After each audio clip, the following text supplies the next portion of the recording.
নমস্কার বন্ধুরা, কেমন আছেন সবাই? আশা করি সবাই ভালো আছেন। লাবণ্য রান্নাঘরে আপনাদেরকে স্বাগত জানাই। বন্ধুরা, আজকে আমি আলু দিয়ে বোয়াল মাছের রেসিপি করব, রাঁধুনি ফোড়ন দিয়ে। তো রেসিপিটা আমি আপনাদের সঙ্গে শেয়ার করছি। তো বোয়াল মাছ কেটে পরিষ্কার করে ধুয়ে লবণ, হলুদ, আদা বাটা, সামান্য লঙ্কার গুঁড়া আর সামান্য সরিষার তেল দিয়ে মেখে আমি আধা ঘন্টা রেখে দিয়েছিলাম। মাখাটা আপনাদের সঙ্গে শেয়ার করিনি। আর এখানে নিয়েছি 1 চামচ পরিমাণ আদা বাটা, আলু কেটে ধুয়ে নিয়েছি, আর নিয়েছি কাঁচা লঙ্কা চেরা। তো গ্যাসের চুলাটা অন করে দিয়ে কড়াইটা খুব ভালোভাবে গরম করে নিয়েছি মাছগুলো ভেজে নেওয়ার জন্য। দিয়ে দিয়েছি সরিষার তেল। তো এবার একটু চুলার আঁচটা কমিয়ে দেব। রান্নাটা আমি সরিষার তেল দিয়েই করব। তো এভাবে ঢাকা দিয়ে মাছগুলো আমি ভেজে তুলে নেব। এই মাছগুলো ভাজতে গেলে তেল ছিটে আসে, এই জন্য আমি ঢাকা দিয়ে খুব সাবধানে মাছগুলো ভেজে তুলে নিয়েছি। ওই তেলের মধ্যে আরও সামান্য একটু সরিষার তেল অ্যাড করে দিয়েছি, গরম করে নিয়েছি তেলটা।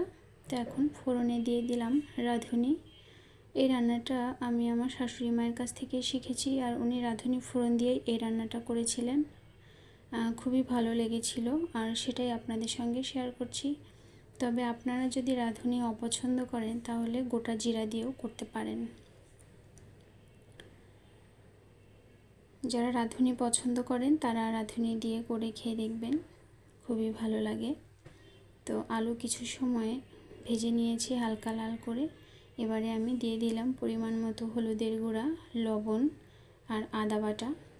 তো এখন উপকরণগুলো একটু মিশিয়ে নেব, হালকা করে কষিয়ে নেব।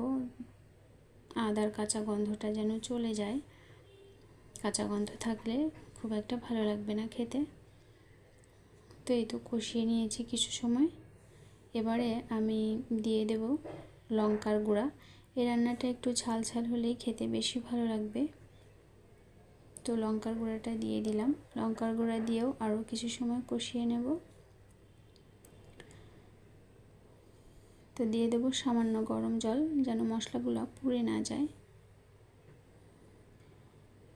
তো খুব ভালোভাবে কষিয়ে নিয়েছি কিছু সময় ধরে, তেল ছেড়ে দিয়েছে মশলা থেকে।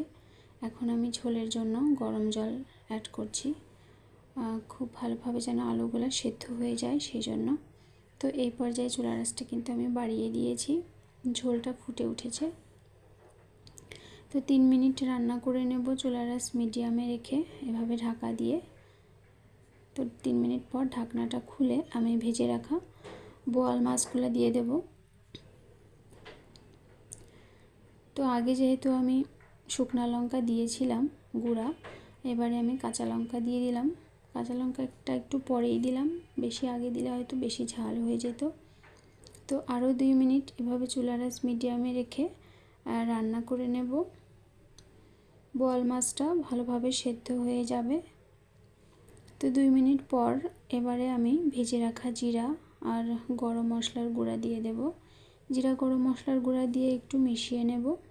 আলুটা কিন্তু ভালোভাবে সেদ্ধ হয়ে গিয়েছে। তো এখন চুলার আঁচটা একদম লো করে দিয়ে আরও 1 মিনিট রান্না করে নেব। তো এই তো রান্নাটা কিন্তু প্রায় হয়ে এসেছে বন্ধুরা।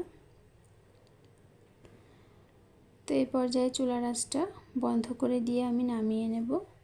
তো আপনারাও এভাবে ট্রাই করে দেখবেন, গরম ভাতের সঙ্গে খেতে কিন্তু দুর্দান্ত লাগে।